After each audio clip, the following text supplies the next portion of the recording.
Hey, this is Nate Story with Bright Agritech, and today we're going to talk about the best crops for beginners in aquaponic systems.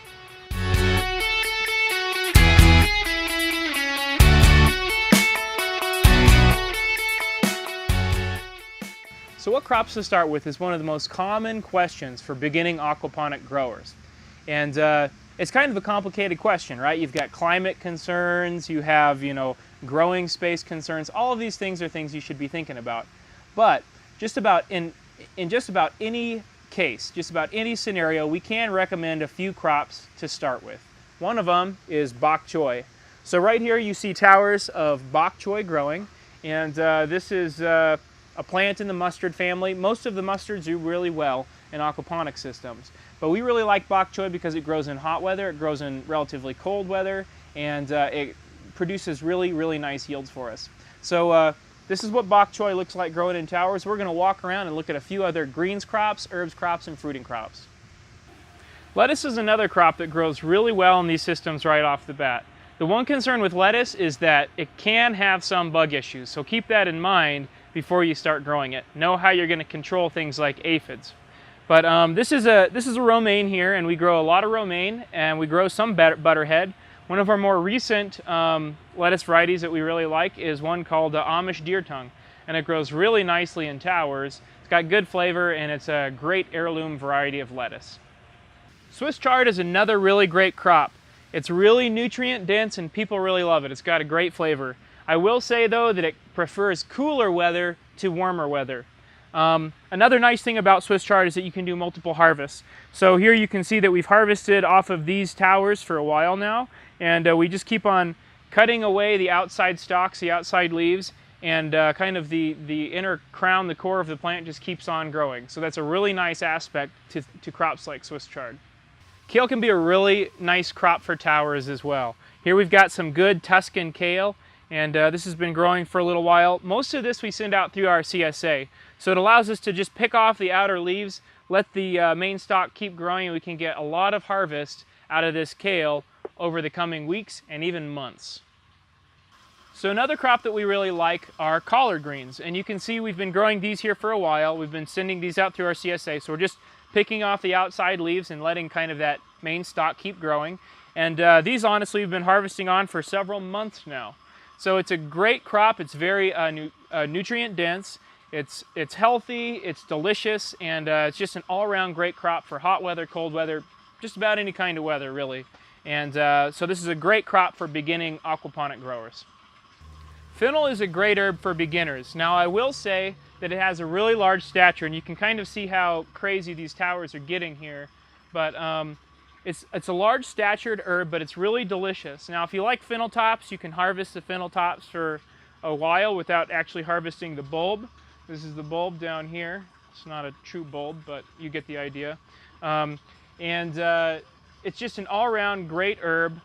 It likes longer day length. So if you're trying to grow this in the winter, you're going to have terrible luck. If you're trying to grow it in the spring or the fall, you're not going to have great luck. But if you're in the summer and it's a little bit cooler where you live, fennel can be a really productive, really delicious herb to grow.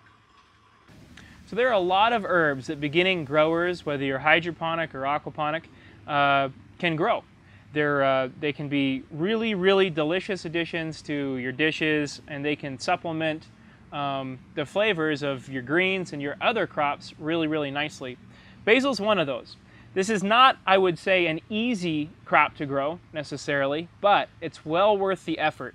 It loves a lot of sun, so wait until you have good sunlight hours to start growing it. You can see this is a brand new tower. It was planted a week or two ago, and in towers it grows very nicely. In most aquaponic systems it will grow fairly well. There are some issues with it, but it's certainly worth the attempt for all of the flavor and all of the things that it can add to your dishes and to your cooking. Chives are a great starter crop for beginners because they're really productive and they're really forgiving. It takes them a while to get going, so if you plant from seed, or if you can take basically divided bulbs from someone's garden, something like that, it takes a little while to get established. But when you're first starting, plant them right on top of each other, and within a few months you're going to have a really dense tower of chives that you can cut again and again and again for years sometimes. Mint is another really nice herb to grow because it's really easy to grow and it's really tolerant of a lot of abuse. So we grow mint, and I will warn you, it gets a little bit out of control. So you kind of want to contain it. If you're growing in towers, you're fine, because basically the towers will kind of contain the roots and it's not going to spread to other towers, something like that. But if you are growing in a bed, you need to be concerned about the mint plants actually kind of spreading out and taking over the whole bed.